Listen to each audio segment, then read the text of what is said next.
Day 13 is all about stations. You may choose. I know that my friend Jody Static likes to do stations across more than one day because she wants students to visit all stations. Totally, totally a good thing to do. I tend to do my stations in just one day.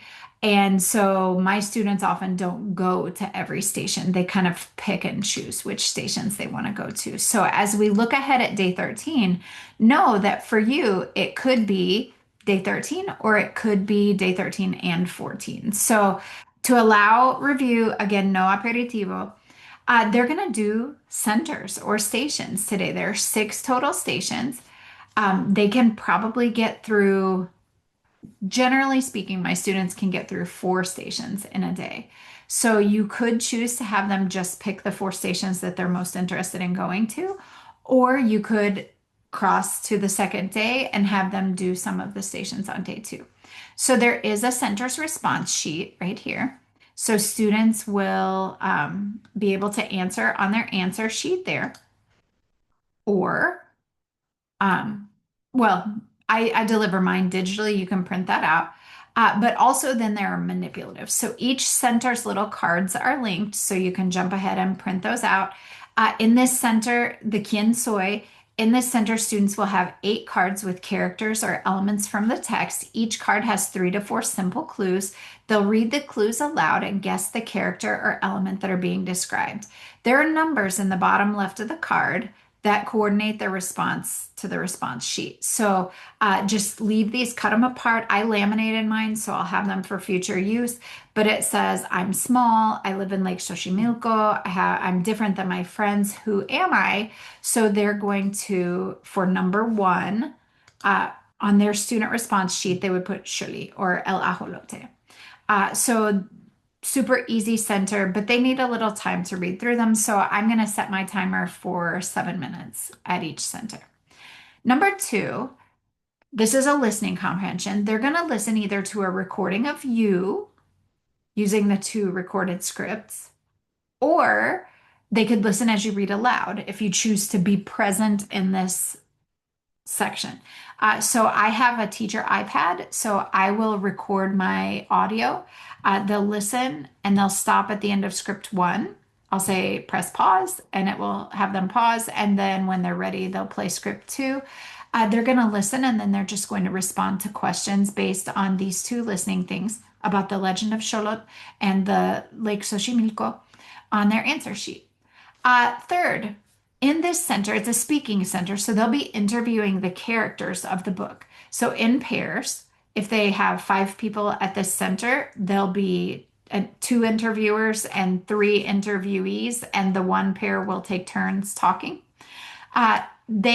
One will be the interviewer, the other will be the character they interview. They should take turns, switch roles, being the interviewer and interviewee. If you're not able to go around the room and monitor them, if you're doing the listening section as you reading it aloud, you could consider having them set up a phone in the center of the center and or a Chromebook or a iPad with the ability to record and then email it to you. You don't ever have to listen. It's just that idea that they feel like you're going to listen to it, so it gives them some accountability. So print out the character and question cards, laminate them. The interviewer will pick 3 or 4 of the question cards to ask. The partner draws 1 character card. And so whatever questions the person is asking the partner, they're going to answer based on that character card. So are you small or big? I'm small. So I'm an ajolote. I live in Lake Xochimilco. I'm different, but I'm special. So possible answers to some of the character cards. Number 4 is a comic strip. This is just an artsy one. On their center's response sheet, there's 6 panels. They're going to create a comic strip that can depict any part of the book they want. So this is for our artists who like showing their talent in art. This is part of why I don't always have them go to every center, because some kids just don't like to draw. So that could be one that they skip. The memory game. We're going to do the memory game using vocabulary cards.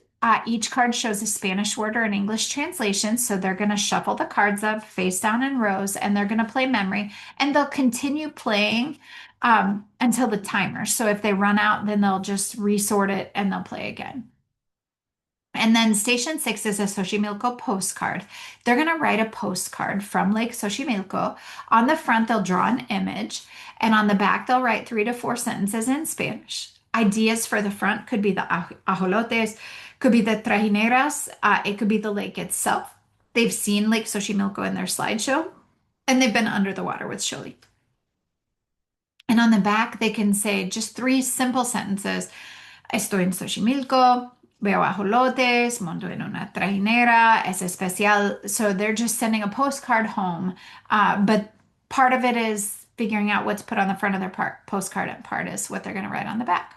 So we recommend using a 7-minute timer. If you're in a 45-minute class period with instructions and getting everybody broken into their centers, it's really only realistic to expect 4 to 5 centers, and that's okay.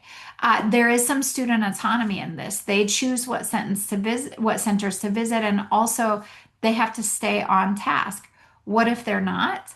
Classroom management is tough. I've had groups that were chatty but still on task. I've had groups that were chatty and off task. So I think it's important, just like in faculty meetings, we hate when admin comes in and the whole group gets a penalty for something that somebody else is doing, like our cell phone holders at school.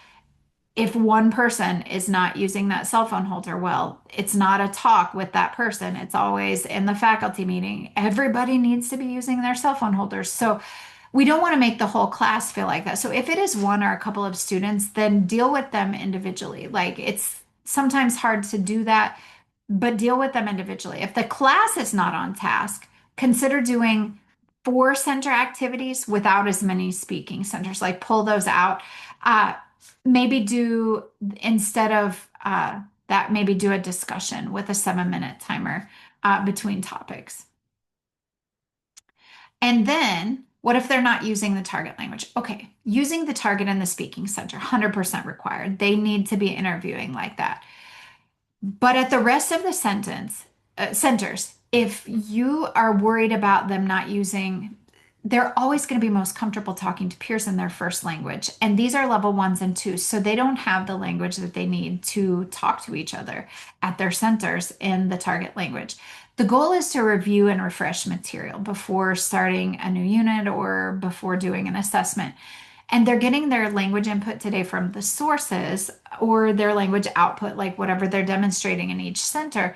So English is their crutch, it's their strength. And so you might miss the joy of spending quality time with them in the different centers, worrying about their language use in centers that are not speaking based. So I I would say at the speaking center, 100% required to be in target language. At the other centers, as long as they're on task, what language they chit chat in is not something that I would. I mean, we can't sweat the small stuff, and we get decision fatigue about things, and we have so many things to pick our battles with. That's not one that I would pick.